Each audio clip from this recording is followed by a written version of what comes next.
രാജ്യത്തെ തൊഴിലാളികൾ എന്തിനാണ് പണിമുടക്കുന്നത്?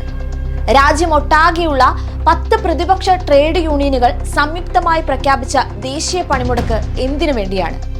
കടുത്ത തൊഴിലാളി വിരുദ്ധ നയങ്ങളുമായി കേന്ദ്ര സർക്കാർ മുന്നോട്ട് പോകുന്ന സാഹചര്യത്തിലാണ് തൊഴിലാളികൾ പണിമുടക്കുമായി രംഗത്തിറങ്ങിയിരിക്കുന്നത്. എന്തിനാണ് ഇന്നത്തെ പണിമുടക്കെന്ന് ചോദിക്കുന്നവരുണ്ട്. പണിമുടക്ക് ദിവസം ജോലി ചെയ്യാൻ താല്പര്യം കൂടുതലുള്ളവരുമുണ്ട്. പണിമുടക്കിനോട് മുഖം ചുളിക്കുന്നവർ അറിയാൻ വേണ്ടി ഇന്നത്തെ പണിമുടക്ക് എന്തിനാണെന്ന് പറയാം. ഫാക്ടറി ആക്ട്, ലേബർ കോഡ് എന്നിങ്ങനെ തൊഴിലാളി വിരുദ്ധ നയങ്ങളുമായി മുന്നോട്ടു പോവുകയാണ് കേന്ദ്ര സർക്കാർ. പ്രധാനമായും കേന്ദ്രം കൊണ്ടുവന്ന ലേബർ കോഡിനെതിരെയാണ് പ്രതിഷേധം. വർഷങ്ങളായി സമരങ്ങളിലൂടെ നേടിയെടുത്ത അവകാശങ്ങളെ ഇല്ലാതാക്കുന്നതാണ് കേന്ദ്രത്തിന്റെ പുതിയ ലേബർ കോഡ്. കേന്ദ്രം കൊണ്ടുവന്ന ലേബർ കോഡ് കോർപ്പറേറ്റുകൾക്ക് അനുകൂലവും തൊഴിലാളികൾക്ക് വിരുദ്ധവുമാണ്. തൊഴിലാളികളുടെ അവകാശങ്ങളെ ദുർബലപ്പെടുത്തുന്നു, ജോലി സമയം വർദ്ധിപ്പിക്കുന്നു, യൂണിയനുകളുടെ പ്രവർത്തനങ്ങൾക്ക് തടയിടുന്നു, തൊഴിലുടമകൾ തൊഴിൽ നിയമങ്ങൾ ലംഘിക്കുന്നത് ക്രിമിനൽ കുറ്റമല്ലാതാകുന്നു തുടങ്ങിയ ആരോപണങ്ങളാണ് കേന്ദ്രത്തിന്റെ ലേബർ കോഡിനെതിരെ ഉയരുന്നത്. കൂടാതെ വർദ്ധിച്ചു വരുന്ന കരാർവൽക്കരണത്തെയും തൊഴിലാളികളുടെ സ്വകാര്യവൽക്കരണത്തെയും യൂണിയനുകൾ എതിർക്കുന്നുണ്ട്. കൂടാതെ പൊതുമേഖലയിലെ നിയമനങ്ങൾ കുറവും ജീവിത ചെലവിൽ വർധനവുണ്ടായിട്ടും വേതനത്തിൽ വർധനവില്ലാത്തതും തൊഴിലാളി യൂണിയനുകൾ ചൂണ്ടിക്കാട്ടുന്നു. ഫാക്ടറി ആക്ടിലെ മാറ്റം. 1946 ഫാക്ടറി ആക്ട് അനുസരിച്ച് വൈദ്യുതി ഉപയോഗിച്ച് പ്രവർത്തിക്കുന്ന 10 തൊഴിലാളികൾ ജോലി ചെയ്യുന്ന ഒരു സ്ഥാപനത്തെ ഫാക്ടറി എന്ന് നിർവചിക്കുന്നുണ്ട്. വൈദ്യുതി ഇല്ലാത്ത സ്ഥാപനമാണെങ്കിൽ അത് തൊഴിലാളികളുടെ എണ്ണം 20 വരെ. പുതിയ നിയമം അനുസരിച്ചത് യഥാക്രമം 20 മുതൽ 40 ഉയർത്തിയിരുന്നു. ഇതിനർത്ഥം 20 മുതൽ 40 തൊഴിലാളികൾ ജോലി ചെയ്യുന്ന സ്ഥാപനങ്ങൾ ഫാക്ടറി ആക്ടിൽ പെടില്ല എന്നാണ്. ലേബർ കോഡും അടച്ചുപൂട്ടൽ ഭീഷണിയും. പുതിയ ലേബർ കോഡ് അനുസരിച്ച് 300-ൽ താഴെ തൊഴിലാളികളുള്ള ഒരു സ്ഥാപനം അടച്ചുപൂട്ടുന്നതിന് സർക്കാർ അനുമതി തേടേണ്ട ആവശ്യമില്ല. നേരത്തെ 100-ലധികം ജീവനക്കാരുള്ള കമ്പനികൾ അടച്ചുപൂട്ടാൻ സർക്കാർ അനുമതി ആവശ്യമായിരുന്നു. 60 ദിവസങ്ങൾക്കകം സർക്കാർ അനുമതി നൽകുന്നത് സംബന്ധിച്ച കാര്യങ്ങളിൽ പ്രതികരിച്ചില്ലെങ്കിൽ അനുമതി നൽകപ്പെട്ടതായി കരുതാൻ നിയമം വിശദീകരിക്കുകയും ചെയ്തിരുന്നു. തൊഴിൽ തർക്കങ്ങൾക്ക് പരിഹാരമില്ല.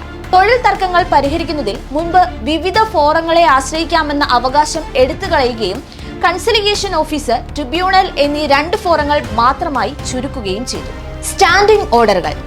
300 തൊഴിലാളികൾ വരെ ജോലി ചെയ്യുന്ന കമ്പനികൾക്ക് വ്യാവസായിക സ്ഥാപനങ്ങളിൽ ജോലി ചെയ്യുന്ന തൊഴിലാളികളുടെ പെരുമാറ്റച്ചട്ടങ്ങളായ സ്റ്റാൻഡിംഗ് ഓർഡറുകൾ ആവശ്യമില്ല. തുല്യ ജോലിക്ക് തുല്യ വേതനം എന്ന അവകാശത്തെ ഇത് അട്ടിമറിക്കുന്നു.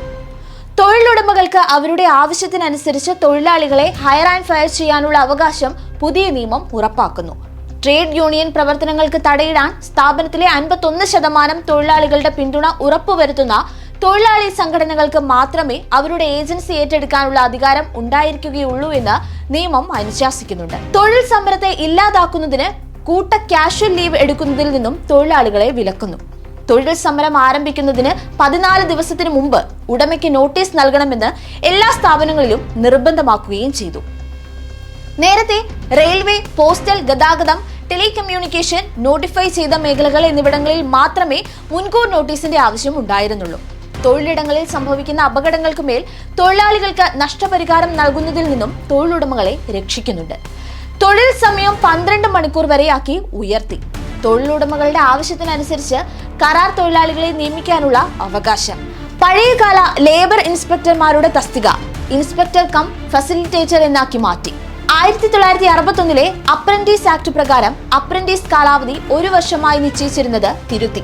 ഇനി മുതൽ തൊഴിലുടമയ്ക്ക് എത്ര കാലം വേണമെങ്കിലും ഒരു വ്യക്തിയെ അപ്രന്റീസായി തൊഴിലെടുപ്പിക്കാം എന്നായി. പുതിയ നിയമത്തിൽ പുതുതായ ചില തൊഴിലാളി വിഭാഗങ്ങൾ കൂടി ഉൾപ്പെടുത്തിയിരിക്കുന്നുണ്ട്. Gig workers, unorganised workers എന്നിവരാണവർ.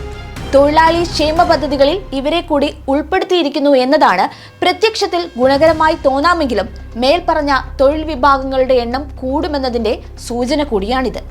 കേന്ദ്രത്തിന്റെ ഈ നടപടികൾക്കൊക്കെ എതിരെയാണ് രാജ്യമൊട്ടാകെ വിവിധ മേഖലകളിലുള്ള 25 കോടി തൊഴിലാളികൾ ജൂലൈ 8 അർദ്ധരാത്രി മുതൽ 9 രാത്രി 12 വരെ പണിമുടക്കുന്നത്.